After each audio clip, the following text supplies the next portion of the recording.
President Obama. My name is Eliza Sultan. I work for Congressman Ben Lujan. The limits on earnings for people on Social Security disability are so low that it discourages people from working. For those who are hoping to be self-supporting and get off Social Security disability like myself, would you consider raising the earning limit? You know, I think it's something that we should look at carefully. We've got a wonderful advisory group relating to people with disabilities and how we expand opportunity. And let's examine what we can do. Now, I will tell you that Social Security disability has gone up significantly during this recession. Some of you may have read in the last couple of days that the Social Security Trust Fund is worse off now because of the recession than it was. We were already having some issues with Social Security. And so we're going to have to do some significant reforms of Social Security. So in principle, the answer is I would like to raise the income limits to encourage people to become more self-sufficient. In practice, it costs money on the front end, even though long-term it may save money. And what I'd like to do is examine this in the broader context of Social Security reform and Medicare, Medicaid reform. What I'd like to do is just pivot off your question to talk about this issue of debt and deficits one more time.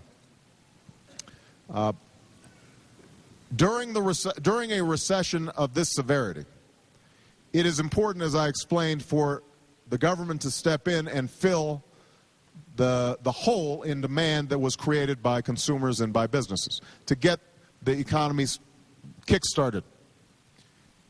But the long-term deficit and debt that we have accumulated is unsustainable. We can't keep on just borrowing from China or borrowing from other countries, because part of it is we have to pay interest on that debt. And that means that we're mortgaging our children's future with more and more debt. But what's also true is at some point they're just going to get tired of buying our debt.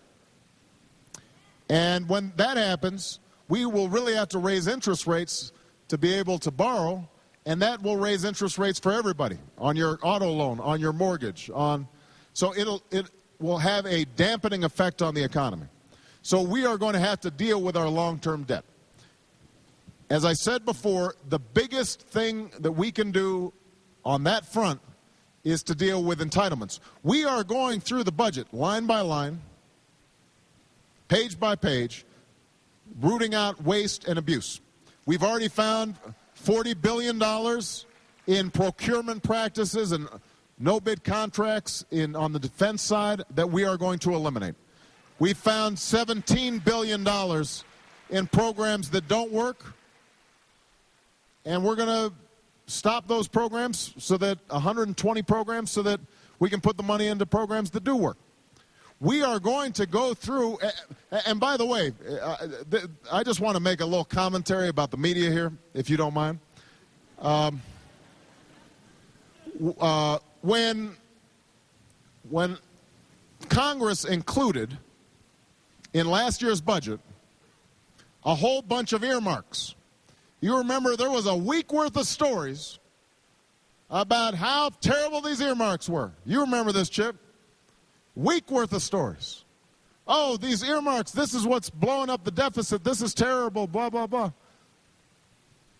And yet, as I said before, that was less than 1% of that entire budget that had been signed. When we find $17 billion worth of cuts in programs, what do the same folks say? They say, oh, that's nothing. Yeah, that's not significant. That's not important. Well, you can't have it both ways. If those earmarks were important, then this money's important too. But what is true about the budget is absolutely true, is that we can cut programs, we can eliminate waste, we can eliminate abuse, we can eliminate earmarks. We could do all that stuff, and we're still going to have a major problem because Social Security, Medicare, Medicaid, interest on the national debt.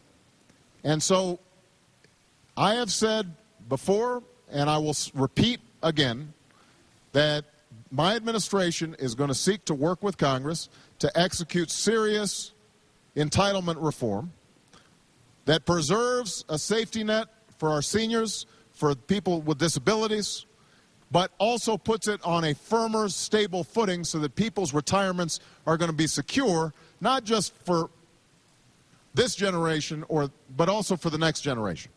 And that's going to be hard work.